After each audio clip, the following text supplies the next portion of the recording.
estado escuchando varias ideas a lo largo de las mesas. Han aparecido algunos temas que se van repitiendo, pero cada mesa me doy cuenta que ha ido descubriendo cosas nuevas, cosas interesantes. Así es que de repente alguien quisiera empezar para reportar lo que se conversó en su diálogo con la compañera o compañero de al lado. Néstor. Bueno, aquí con los colegas de Perú estuvimos así rápidamente tirando primeras ideas y yo tomé nota y como mi letra es ilegible, me queda solo a mí leerlo. Lo primero que surgió es esta idea de ser consciente de los muy diferentes tipos de crisis a los que podemos vernos enfrentados. Esta idea de acá tratamos 5 y una de las conclusiones es que estas 5 cada una requiere una mirada diferente, una respuesta diferente, más. Bueno, sabemos que podría haber 10, 12, 15, o sea, no nos quedemos con esto. Identificar esas otras, pero al mismo tiempo saber que esas otras requieren otras reacciones y otros modos de encararlos. Entonces, reconocer cuál es el tipo de respuesta que requiere cada una sería el otro de los desafíos. Y otro elemento que también apareció en algún momento es dimensionar el grado y el tipo de responsabilidad que debe asumirse ante cada una de ellas. O sea, tener claro cuál es la responsabilidad que el sector tiene, que el área tiene frente a una crisis y cómo esas responsabilidades se comparten tal vez con otras áreas. Por ahora solo el desafío, también el primer paso. y como primeros pasos surgió la idea de promover una lectura de la realidad más sensible para identificar la conformación de escenarios que pueden desencadenar una crisis a futuro. Muchas gracias, Néstor. Yo creo que lo que esta mesa nos plantea es el desafío de pensar más allá de 5 crisis. Y además adentrarnos a ciertas capas de complejidad que requieren de una respuesta. En el caso de migración, por ejemplo, o en el caso de un desastre, es cierto que podemos tener protocolos para enfrentarlos, pero luego el proceso de integración social y de inclusión demandarían otro tipo de respuestas. Aquí rápidamente hemos dado respuesta a la primera. Después de identificar que tenemos problemas muy comunes, como la migración que empieza en un país y nos atraviesa a todos, que este foro sirviera en el futuro también para lograr la coordinación y la cooperación entre países. Y en cuanto a los pasos futuros para enfrentar estos desafíos, planteamos 2. Uno es la idea de darle continuidad al foro de manera virtual, entre foro y foro, ¿verdad? Que mantuviéramos la comunicación, porque eso además posibilitaría o mejoraría la organización y la discusión de los foros futuros. Pero a la vez estamos pensando en la necesidad de promover investigación sobre los temas que aquí se han desarrollado, investigación y cooperación a través del Instituto de la UNESCO, pero que se consideraran estos temas que han sido discutidos para eventuales futuras investigaciones. Gracias.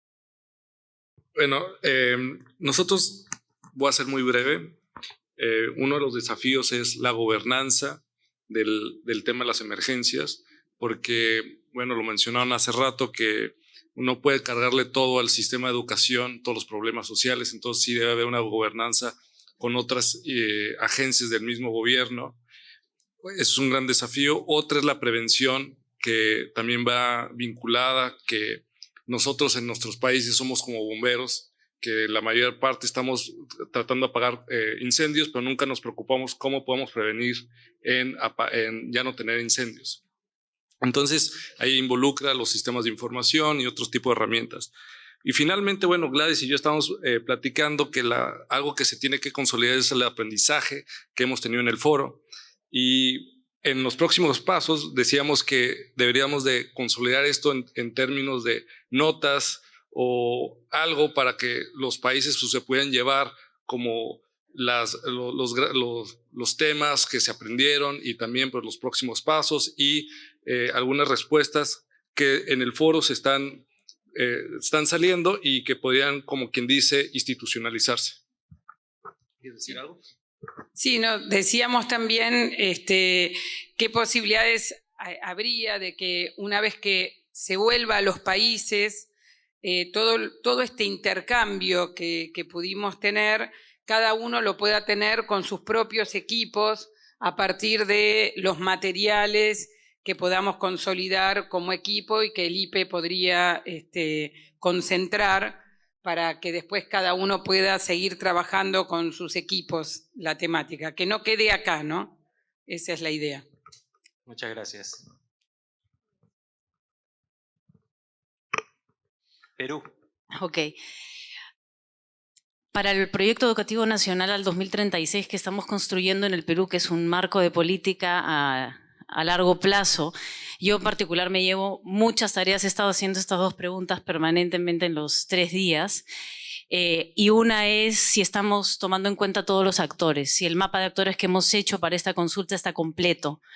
Hemos hecho una lista de los otros sectores con los que tenemos que conversar, pero voy a poner en número 1 y en prioridad al Ministerio de Economía y Finanzas. Me queda clarísimo. Estaba en la lista, pero ahora va a ser prioridad. Eso por un lado, y creo que también el desafío de compartir estas reflexiones con el equipo de trabajo, ¿no? No sé si estamos todos tomando en cuenta cada uno de los criterios que se nos ha planteado. Y algo más que pensaba ahora es que se han mencionado algunas habilidades que son necesarias tener para hacer una buena planificación, y me pregunto si nosotros en el equipo estamos organizados de esa manera, si tenemos a alguien que sabe leer bien la realidad, alguien que puede negociar bien con los actores. Entonces me llevo esas como habilidades grupales para mirarlas al interior del equipo, ¿no? No sé. Muchas gracias. José. Le comentaba al ministro de Economía por qué razón realizaban recortes en educación. Si él no sabe que la educación es el bien más preciado y es el elemento fundamental para el desarrollo social. Él decía, sí, pero es que no hay plata. Yo creo en todo eso, pero no hay dinero. Entonces, un desafío es lograr penetrar la conciencia de los servidores públicos en esa dirección. Afortunadamente, el presidente de la República cree en la educación y cree en todos los postulados. Este foro, cualquier foro, es un espacio de conocimiento para todos los sectores, pero uno de los principales que he notado en los pocos días que tenemos en el ministerio es quizás la reflexión en torno a la planificación. Ese es un tema que se ha insistido sobremanera para el desarrollo de programas o proyectos. Y por supuesto también la evaluación de los proyectos, que lamentablemente en algunos casos por algunas otras connotaciones quizás no se lleva en la práctica. Y me parece a mí que este foro nos permite valorar todos esos elementos, y uno de los valores fundamentales sería el acompañamiento de expertos, de conocedores de la educación, quienes nos pueden abrir el camino, el sendero, y creo que el IPE UNESCO brinda esa oportunidad. Muchas gracias, José. Yo creo que ahí en los dos últimos comentarios hay una confluencia de miradas que tiene que ver con sofisticar el análisis de actores, dentro de esos actores identificar al Ministerio de Economía como un interlocutor de primer orden, y por otro lado también generar una mirada de planificación y una cultura de planificación en estos procesos, ¿no? ¿Habían otros comentarios en la mesa? ¿No? Okay. Héctor me pedía la palabra.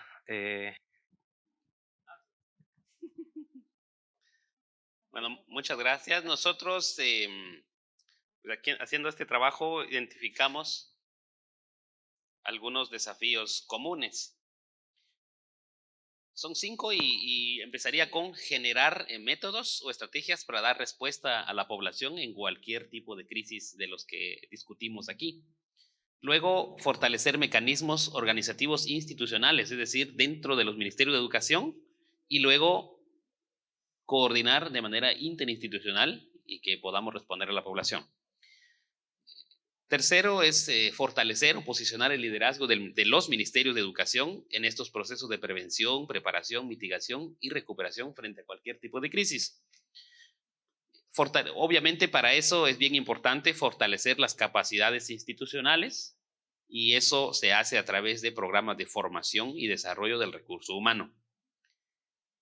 Y por último, pues es importante identificar los distintos tipos de crisis de manera que se puedan generar respuestas efectivas.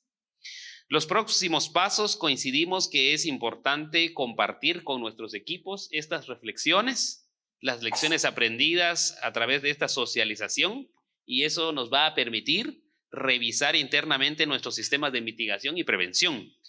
A eso, pues, obviamente nos ayudará a hacer algunos ajustes necesarios para los que tengamos un plan. Para los que no tenemos, pues, obviamente nos va a contribuir para generarlos. Luego es que la gestión de riesgos y crisis pues, sea parte de una cultura institucional. A muchas personas, desde las sedes centrales de los Ministerios de Educación hasta las comunidades, no mucho le hemos prestado atención a todo eso, a los protocolos, al seguimiento de instrucciones, y por eso es que pues, las poblaciones sufren ante los desastres o no manejar bien las crisis. Y por último, sensibilizar a los diferentes actores o tomadores de decisiones de la sociedad para generar condiciones financieras y presupuestarias que permitan dar respuesta a cualquier situación de riesgo o crisis, no solo desastres naturales, sino de todas las que hablamos, migratorias, financieras, políticas. Entonces, eso es. Muchas gracias. Muchas gracias. Hay una contribución más. Adelante. Con la compañera de Uruguay veíamos, logramos identificar 2 desafíos y 2 próximos pasos a seguir en esto. Realmente ambas coincidimos que que había una falta de previsión ante las distintas amenazas o crisis, y realmente no planificamos. No estamos planificando adecuadamente, y un próximo paso en esa dirección es de verdad planificar, pero planificar con visión de largo alcance, analizando diferentes escenarios posibles y estrategias de intervención frente a esas crisis y amenazas. Y en eso creemos que UNESCO puede tener un papel fundamental. Se ha puesto en el tapete este tema, es porque cada vez se están sintiendo más amenazas y más crisis que tenemos que enfrentar adecuadamente. Y para eso tenemos que pensar, anticiparnos a los hechos. Y un segundo desafío es que no estamos construyendo los consensos necesarios.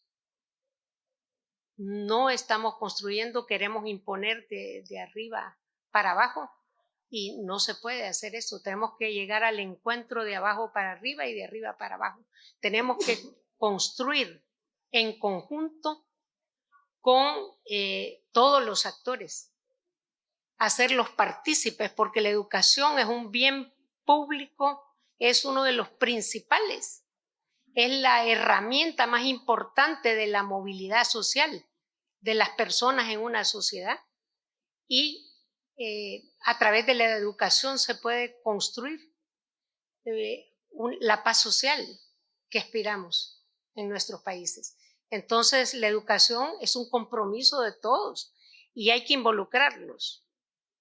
Y en esto la UNESCO también nos puede ayudar a construir esos pactos por la educación en nuestros países, que también implique un espacio fiscal, como decía nuestro colega Garnier. Tenemos que buscar ese espacio fiscal que necesitamos, porque con lo que tenemos de presupuesto realmente no tenemos la flexibilidad para poder atender los diferentes desafíos. No solo mejorar la calidad de la educación, sino atender estos desafíos que son de verdad tan importantes afrontar, y se necesita todo, se necesita recursos. Para todo se necesita recursos. Y es la mejor inversión social, dejar de considerar la educación o el presupuesto como un gasto, sino como una inversión con rentabilidad social. Muchas gracias. ¿Alguien del grupo quisiera agregar algo?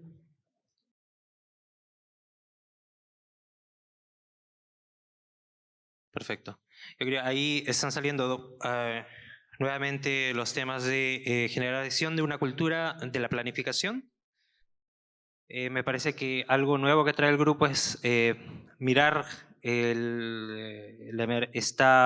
los procesos de generación de consensos en toda su complejidad.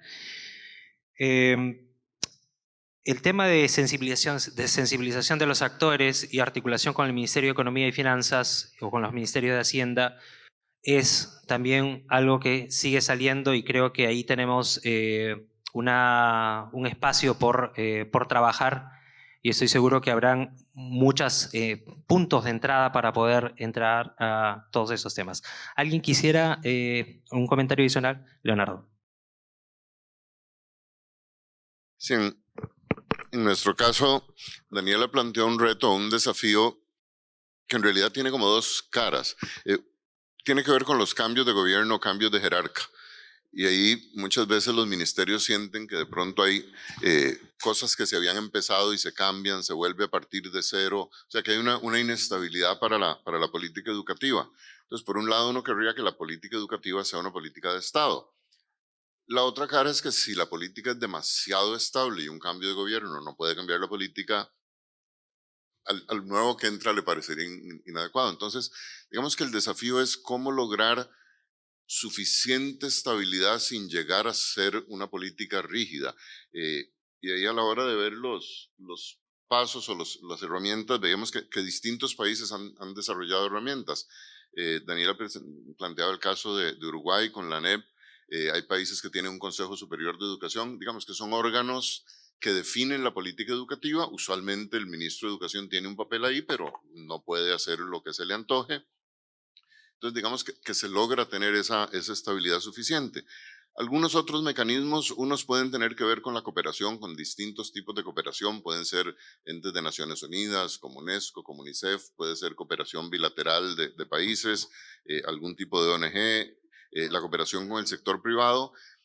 Aquí de nuevo ya se había hecho la advertencia, creo que fue Patricia, si no recuerdo mal, de lo útil que puede ser la cooperación para darle estabilidad a ciertas políticas, siempre que eso se haga consensuado y bajo la rectoría del Ministerio de Educación. No se trata de que la agenda la establezca la cooperación, sino que la cooperación permita que ciertos proyectos que se inician tengan estabilidad. Y hay otros 2 o 3 elementos que puede ser el papel de los gremios y del magisterio, que a veces pueden ser muy incómodos, pero precisamente su participación en esto puede ser clave para garantizar una adecuada estabilidad, la opinión pública, o sea, que la educación sea un tema país. Yo le decía a Daniela, porque ella me hablaba desde el caso argentino, que cuando en Argentina van a cambiar al entrenador de la selección de fútbol, ese es un tema país. Y digo, bueno, cuando van a cambiar autoridades educativas, también debiera ser un tema país. Es casi tan importante como el fútbol.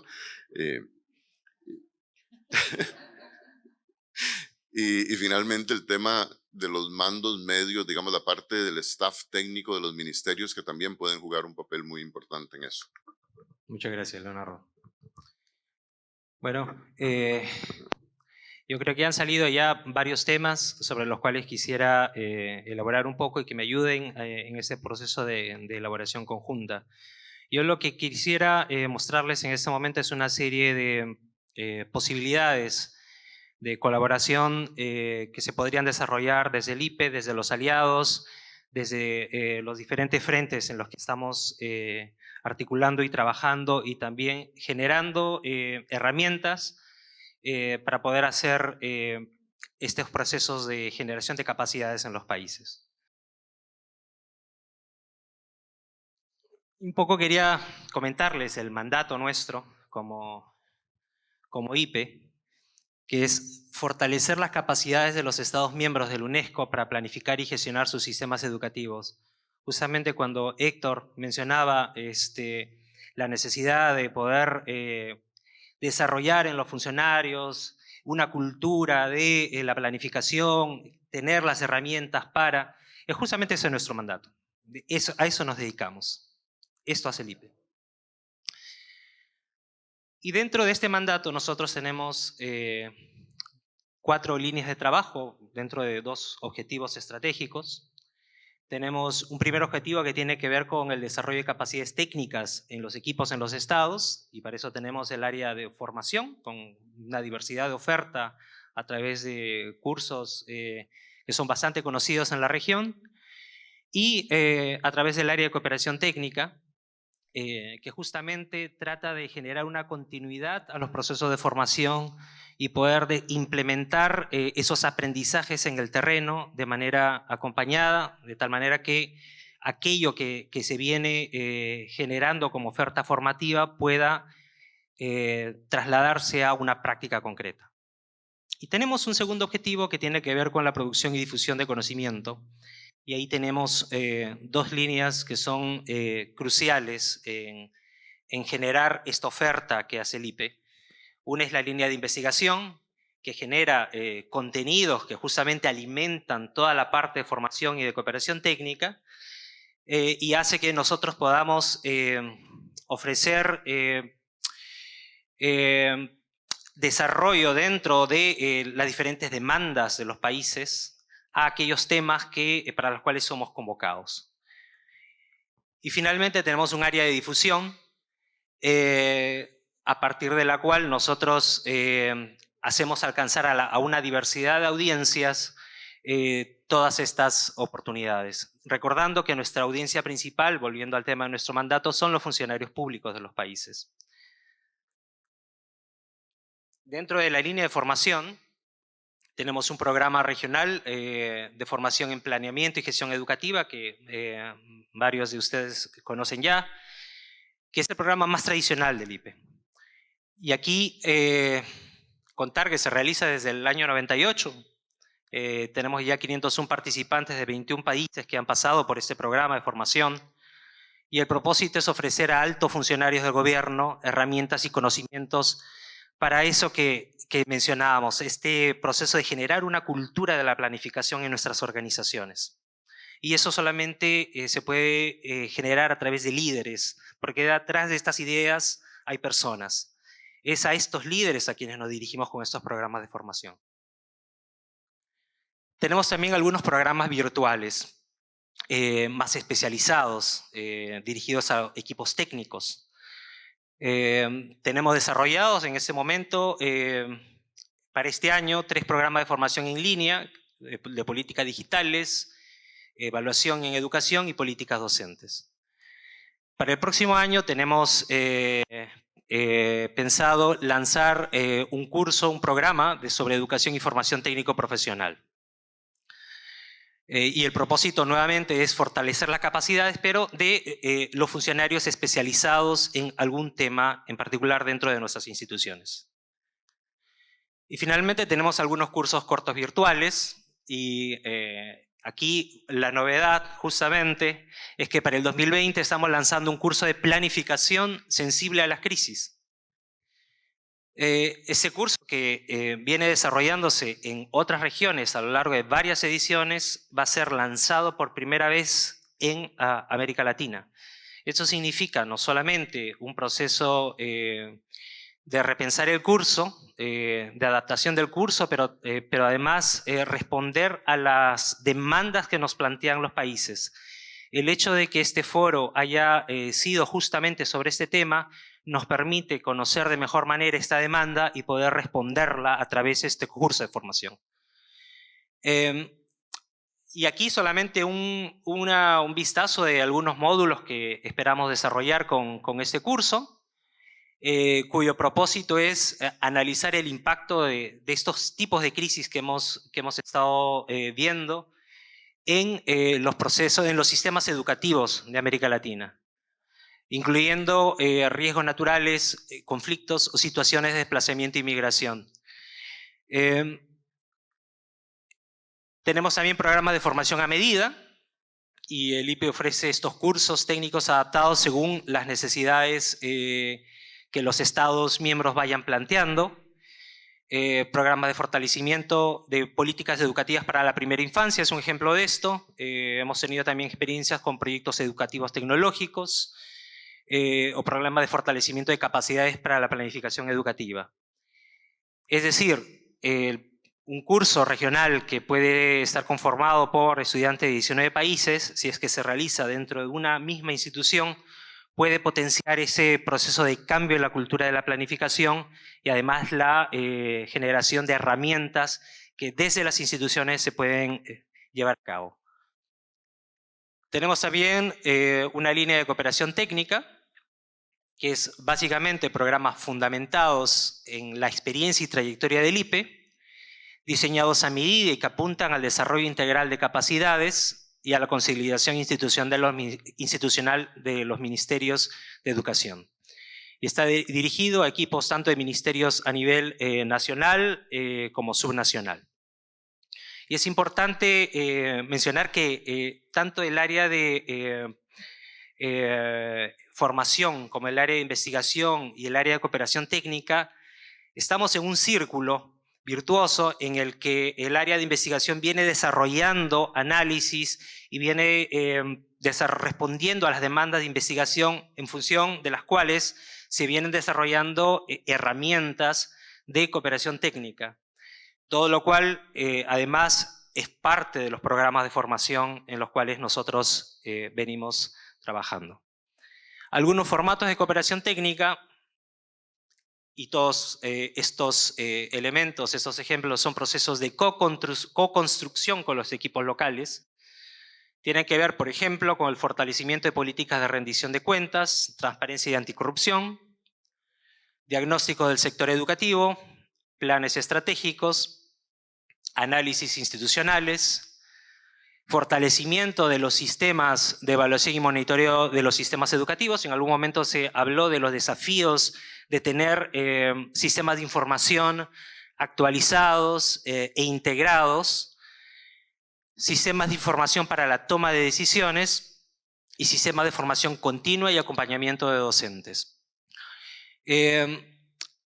Repensando esta oferta de cara a lo planteado en este foro, identificamos que podrían abrirse algunas posibilidades de cooperación que puedan complementar el curso sobre planificación sensible a las crisis, que luego puedan trasladarse en experiencias de cooperación técnica para la co-creación con los equipos locales de estrategias de planificación y estrategias de respuesta.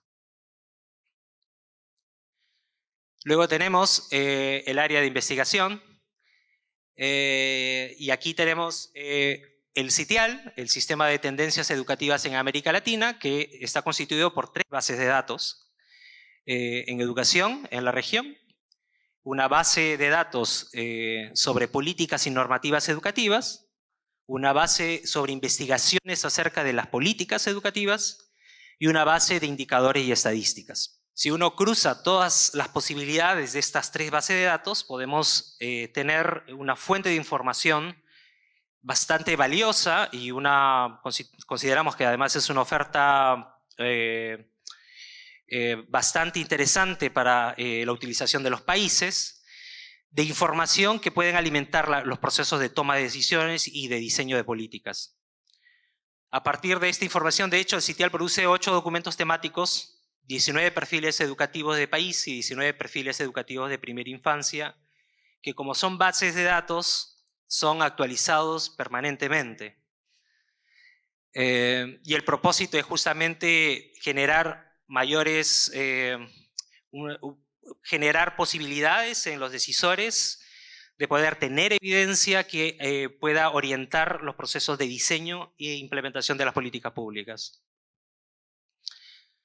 Tenemos también 3 publicaciones temáticas que ofrecemos todos los años. Tenemos estudios comparativos a partir de la base de políticas y normativas en educación, estados del arte sobre algunos temas que puedan ser de interés de los países, y un estudio anual con un trabajo de campo sobre la implementación de las políticas en el territorio. Y la idea es promover una mayor comprensión de cómo funcionan los sistemas educativos en los países de la región. Hay que recordar que el IPE, nuestra oficina, es una oficina regional. Y creemos que ese es un enorme potencial que colocamos a disposición no solamente de los países, sino también de los aliados. El hecho de poder tener alguna de estas investigaciones implica no solamente ir al terreno, ir al país y elaborar la data, sino que el hecho de ser una oficina regional nos permite comparar la situación de un país con las grandes tendencias educativas en la región. Y creemos que eso es un valor añadido que podemos poner al alcance de los tomadores de decisión. Y tenemos finalmente diversas oportunidades de desarrollar investigaciones a medida. Y aquí nuevamente el tema de planificación sensible a las crisis podría generar también demandas, ciertamente, de mayor información y mayor evidencia que informen los procesos de diseño de estos sistemas.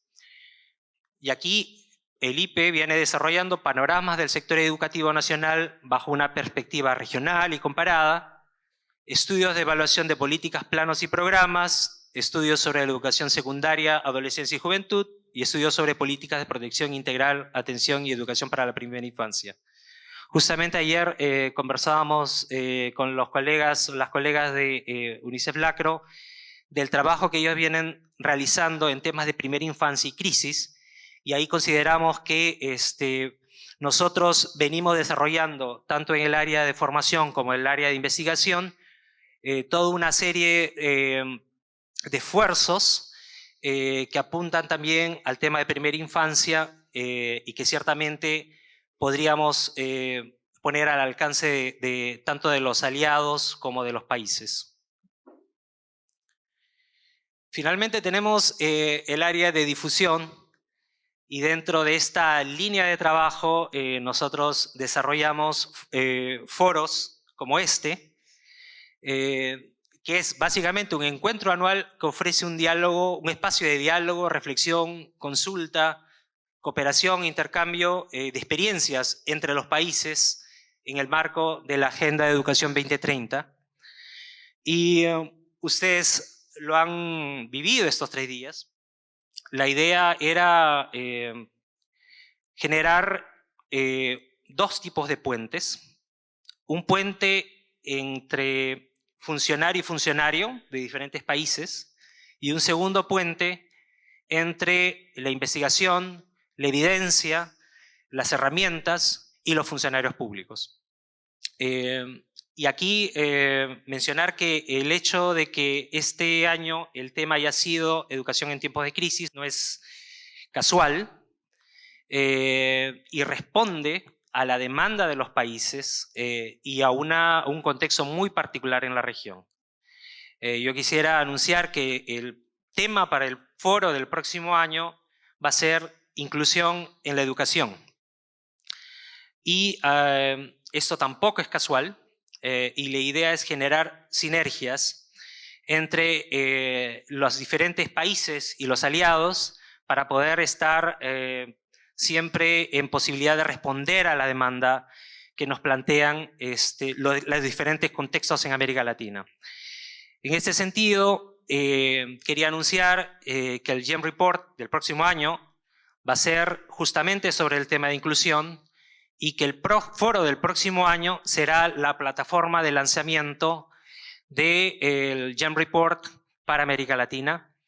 Y en este sentido, siendo el tema del GEM Report sobre inclusión y siendo nuestro foro sobre inclusión, esperamos poder responder a la demanda que nos plantearon en las mesas de poder ir más allá de los 5 tipos de crisis y poder generar una reflexión en aquellos elementos, aquellos condicionantes previos que dinamizan o generan mayor vulnerabilidad frente a ellas. Estando en la región con mayor desigualdad en el mundo, consideramos que el tema de inclusión es clave y que el trabajo conjunto resulta fundamental. Quisiera invitar a mi colega Manos Antoninis para que pueda hablarnos un poco más del GEM Report. Primero me gustaría felicitar al Instituto y a todos ustedes por hacer que este evento sea tan animado. Este fue un excelente ejemplo ¿verdad?, de aprendizaje entre pares. Como ahora saben, el próximo informe de seguimiento de la educación en el mundo se centrará en el tema de la inclusión y educación. El informe GEM 2020 se adoptará una definición de educación inclusiva amplia que abarque a todos los alumnos. Él analizará a los distintos ámbitos, dimensiones, grados y elementos de la inclusión.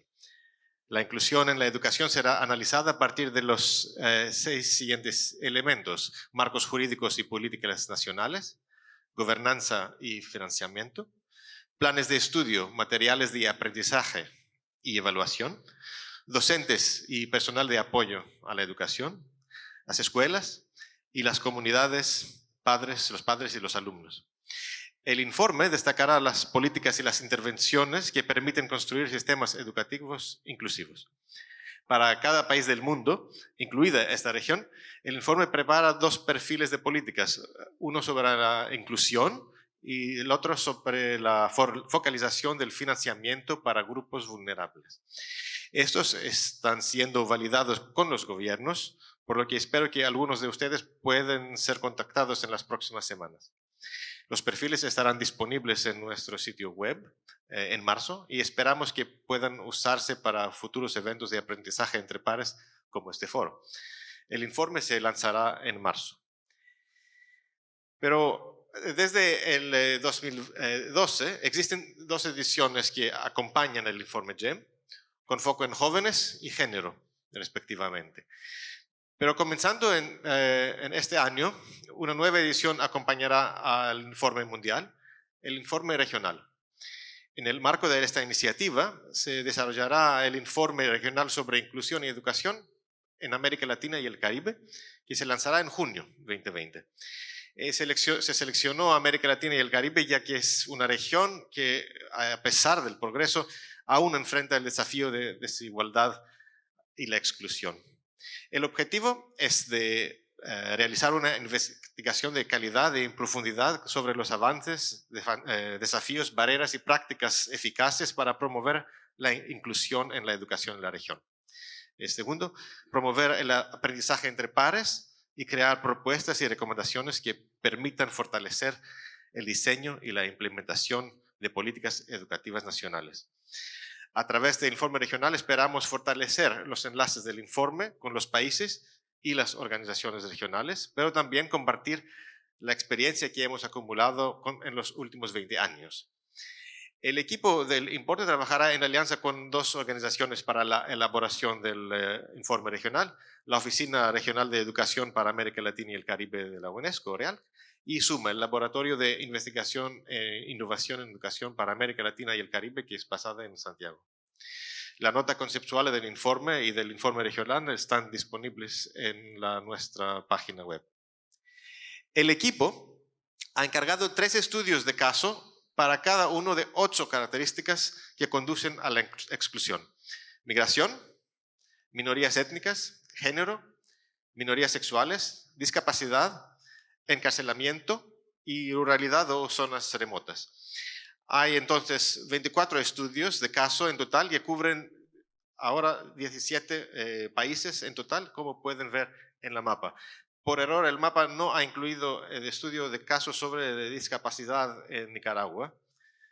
Entre otros estudios, por ejemplo, hay estudios sobre los jóvenes en contexto de encierro en El Salvador, las poblaciones en zonas remotas en Perú, las chicas en Guatemala, los pueblos originarios en Ecuador. Ahora discutamos un estudio de casos sobre poblaciones remotas en Panamá y los migrantes nicaragüenses en Costa Rica. Aún no hay estudios planificados para Cuba y Venezuela y agradecería su apoyo por esto. Nos interesarían, por ejemplo, estudios centrados en la discapacidad en los 2 países. Cada un estudio cubre las 6 dimensiones: marco legal, gobernanza, evaluación, profesores, escuelas y comunidades. Tengo un pequeño folleto que has visto conmigo. Hay también algunas copias en la mesa de afuera. Esperamos contar con su apoyo en los próximos meses Estamos en verdad entusiasmados con la oportunidad de colaborar con IPE para el foro de 2020. Muchas gracias.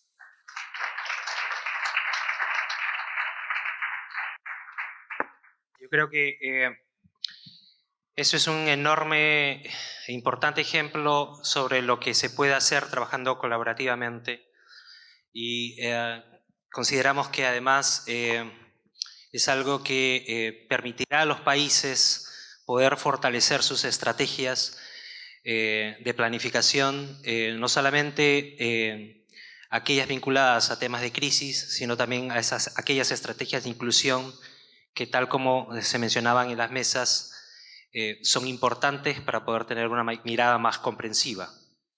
Quería mencionar que además del foro tenemos eventos online que son plataformas de transmisiones previamente grabadas, algunas son en vivo, con expertos en diversas temáticas en tiempo real, y la idea es conectar a participantes de América Latina en un espacio participativo, abierto al público general, y la idea es divulgar experiencias y buenas prácticas. Justamente en una de las mesas se mencionó esta necesidad de poder intercambiar experiencias de manera virtual. Así es que ponemos a disposición de los países, si es que hubiese alguien de sus equipos que quisiera proponer, intercambiar una experiencia, una buena práctica, nos ponemos a disposición de ustedes para poder generar ese tipo de intercambio con otros pares en la región. Y finalmente, la red de especialistas. La Red de Especialistas en Política Educativa de América Latina es una plataforma online del IPE UNESCO. La red está diseñada para conectar a quienes planificamos, gestionamos y analizamos la política educativa, principalmente a los funcionarios de ministerios de educación de la región. Esta conexión se da a través de espacios de contacto, intercambio y diálogo. Nos ponemos en contacto entre nosotros armando nuestros perfiles, buscando colegas en el directorio y comunicándonos a través del sistema de mensajería privada.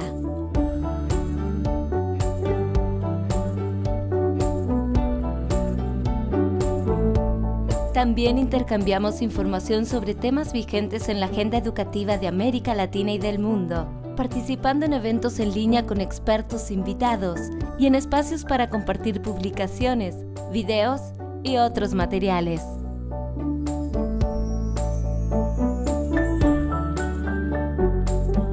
Además, dialogamos sobre las experiencias y lecciones aprendidas en nuestros países, participando en grupos temáticos, foros de discusión y otros espacios virtuales. La red es una comunidad que se fortalece a partir de la participación y colaboración de sus integrantes. Por ello, buscamos que esta comunidad siga creciendo. Para ser parte de la red, es necesario trabajar en ministerios, secretarías u otras oficinas gubernamentales de educación. También pueden sumarse quienes hayan egresado de cualquiera de los programas de formación regular del IPE UNESCO. Sea parte de la comunidad ingresando a buenosaires.iep.unesco.org/red y haciendo clic en postular. Para más información, contáctenos escribiendo a red@iep.unesco.org. Bueno, muchas gracias. Hemos visto algunas caras conocidas en el video. Solamente quería volver a la pregunta o al desafío que nos planteó el amigo Pablo Zúñiga, sobre generar un espacio de intercambio virtual de estas experiencias. En una mirada de cooperación sur-sur, sí, pero también queríamos que algo que fuera simple, que fuera intuitivo, que fuera fácil de usar. Y la idea es que esta red pueda ser un espejo de intercambios reales. Intercambios virtuales sí, pero que vayan de la mano con intercambios reales. Intercambios reales a través de las propuestas de formación, a través de las propuestas de investigación o de cooperación técnica. Pero esta red de especialistas en política educativa está dirigida a nuestro público principal, a los equipos técnicos de los ministerios de educación de la región a nivel nacional y subnacional, ciertamente a los exalumnos de nuestros programas de formación, y próximamente, en este momento no tenemos todavía esto habilitado, pero próximamente, investigadores de políticas educativas en América Latina. Este es un espacio de intercambio entre funcionarios de ministerios y secretarías de educación de la región. Nuevamente, volviendo a estos dos puentes que nosotros queremos construir, el puente de funcionario a funcionario y el puente de funcionario a academia, el IPE genera un proceso de curaduría de los contenidos que nosotros ofrecemos en esta plataforma. Y la idea es poder generar esos intercambios virtuales de los que nos hablaba Pablo, y ciertamente en ese momento perfectamente podríamos generar un grupo temático en educación y crisis. Podríamos generar grupos de debate sobre, por ejemplo, el tema de migraciones, compartir recursos como la estrategia de la OREALC para población en desplazamiento. Podríamos compartir algunas transmisiones en vivo, en algunos colegas que sean expertos en algún tema en particular, y ponerlas a disposición de la red. De hecho, los contenidos de este foro los vamos a colocar en la red a disposición de todos ustedes, y para al final del foro ustedes tienen que haber recibido durante el transcurso de la tarde una invitación para ser parte de la red. Entonces creo que en algún momento se mencionó si si era posible compartir los contenidos. Pues los amigos a cargo de la red inmediatamente tomaron nota, bueno, de hecho lo planificaron, haciendo honor a nuestra función de planificación, y generaron ya todos los procesos técnicos para que ustedes al final del día puedan ser parte de esta red y que los contenidos de este foro puedan estar disponibles. Esto es lo que venía a ofrecerles. El equipo ha trabajado muy duro para poder tratar de comunicar y poder organizar estos 3 días de intercambio, pero estamos bastante felices del resultado y todas las oportunidades de trabajo y de lo que nosotros podamos hacer para servir a los países a los que nos debemos. Muchas gracias. Bueno, y sin más, me toca cerrar. Y cada vez que hablo, las pocas veces que he tenido que hablar en este foro, hemos estado muy atrasados, con lo cual tengo que cortar lo que tenía pensado decir a la mínima expresión, y eso voy a hacerlo nuevamente. En realidad hay muy poco que agregar, porque antes que yo han hablado muchos y han dicho cosas muy interesantes. Quizás solo quisiera cerrar con una reflexión.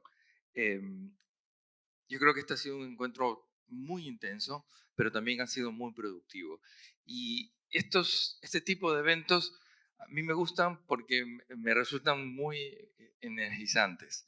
Y les voy a explicar por qué. Porque me recuerdan que quizás la principal función de los organismos internacionales no es imponer agendas, no es establecer metas, no es decir a los países qué tienen que hacer, sino por el contrario, apoyar a los países y hacerlo de una manera proactiva, ciertamente, pero también permitiendo, y esto creo que es un poco lo que tratamos de hacer en el IPE y también con los organismos que nos apoyan, permitiendo crear este tipo de espacios de intercambio, como la red, como el mismo foro, como muchas de las actividades que estamos realizando en este momento, que además tienen un acento, si tú quieres, local o regional, porque desde el IPE siempre hemos pensado que en América Latina tenemos que empezar a vernos más entre nosotros. Está bien mirar al resto del mundo, nadie dice que no, está perfecto mirar lo que pasa en Hong Kong, en Singapur, en Finlandia, ¿no? Que son los lugares populares, pero es más importante todavía mirar lo que está pasando en los demás países, porque podemos aprender mucho más de los aciertos y de los errores que han cometido los demás países de la región. En fin, para terminar, este foro me deja con mucha esperanza de que estamos avanzando en el camino correcto. Para terminar, simplemente quisiera de nuevo resumir los agradecimientos del caso. Ya mencioné al principio todas las organizaciones en las cuales este evento no habría sido posible, así que les voy a ahorrar tener que volver a oírlas. Ya saben ustedes cuáles son. Estamos muy agradecidos con todas ellas. Quisiera, por supuesto, agradecer también a todo el equipo del IPE que ha trabajado con mucho tesón y sin el cual tampoco habríamos podido hacer las cosas. Y sobre todo, muchísimas gracias a los participantes que nos hicieron tiempo para venir acá. Espero, sinceramente, que hayamos sido capaces de lograr ese balance del que hablábamos al principio de estos 2 días y medio, que era integrar, por una parte, tener en mente esos principios, esos valores, esos marcos teóricos que son tan importantes para trabajar la educación, pero al mismo tiempo ir mirando hacia resultados concretos, herramientas efectivas para lograr una mejor educación. Muchísimas gracias y nos vemos el próximo año.